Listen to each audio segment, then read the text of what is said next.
Hello, hello, hello. This is Ken, and today we're not going to talk about books. Recently, I have been thinking a lot about Deltarune and what some of the common theories and questions are, and wondering if I genuinely think that they're correct, and what I think maybe is not correct. I really love Deltarune. It is like my favorite game right now. I have played through both chapters at least 4 times each, if not more. But I recently replayed chapter 2 in a pacifist run, and I noticed something that I think a lot of other theorists have overlooked, which is about Ralsei. And is this because I think that there is too much Ralsei slander, and I will not stand for my fluffy boy being criticized? Maybe. I do love him, but I think part of that also comes from a love of young Asriel in Undertale. If Ralsei is in any way related to Asriel, I think that the love that I have for both characters does in fact hold true. Now, did Asriel become an evil bitch in the first one and try to kill us? Yeah, but he's traumatized. Give him a break. He's a good boy. The main thing that I want to talk about today is there is a belief that perhaps Ralsei is not in fact a Darkner, due to the fact that he says that Darkners cannot live in other dark worlds. And if he is functioning and not turning to stone in the library, well then how could he be a Darkner? But here's the thing, ladies and gentlemen, and those in between or those outside of the spectrum, he doesn't say that no Darkner can exist in a different dark world. He says that some Darkners are not compatible with other dark worlds. And I really wanted to think about what that could mean in reference as to why Lancer and Rule's card got statuified, but Ralsei didn't. And I think I have a solution. So the first dark world that isn't Castletown is the Card Kingdom, which we know is located inside the unused classroom at the school. It is full of a bunch of random toys that have been discarded that we've learned to love as our eclectic cast in our first chapter.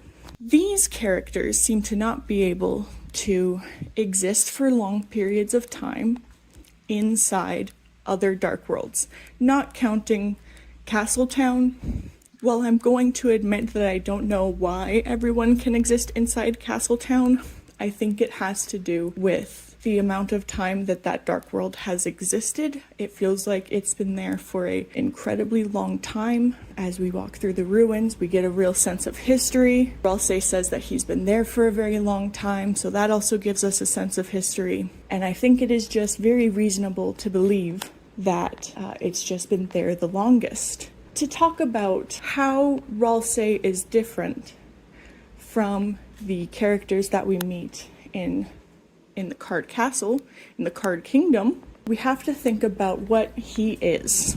It is popular belief, and I tend to agree with this, that Ralsei as an object is Chris's horns from when they were young and they thought they were going to grow horns. They wore some pink horns everywhere so that they would fit in with their family. And perhaps a green crayon that appears to be missing from the Dreamer household. If this is true, if this is what Ralsei is, then it makes sense that the horns have been everywhere in Hometown.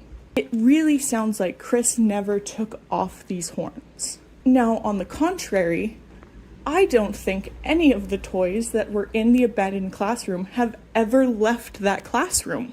They have only lived there. Sure, maybe someone brought them in and forgot them. Sham might be someone's old toy that ended up being abandoned in a classroom. But for the most part, toys at school do not tend to leave school. They stay there. because they're usually bought for the school by the faculty as toys for the school. So it is my belief that the reason why Ralsei can exist in other dark worlds is simply due to the fact that he has been around all of hometown as an object.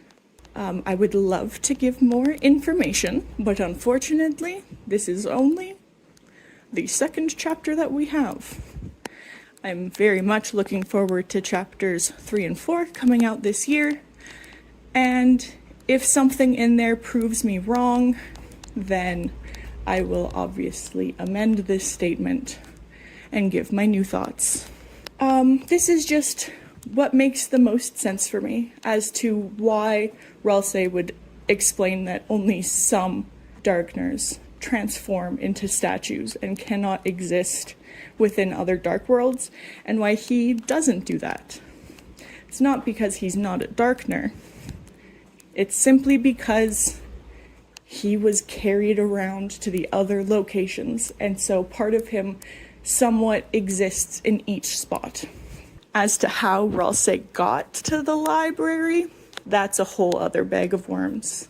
Now, because I love Deltarune so much, I am planning on talking about Jaru's theory about Des, because I feel like, while I think he's on the right track, I feel like we have something just a little bit backwards right now, and I would love to explain that.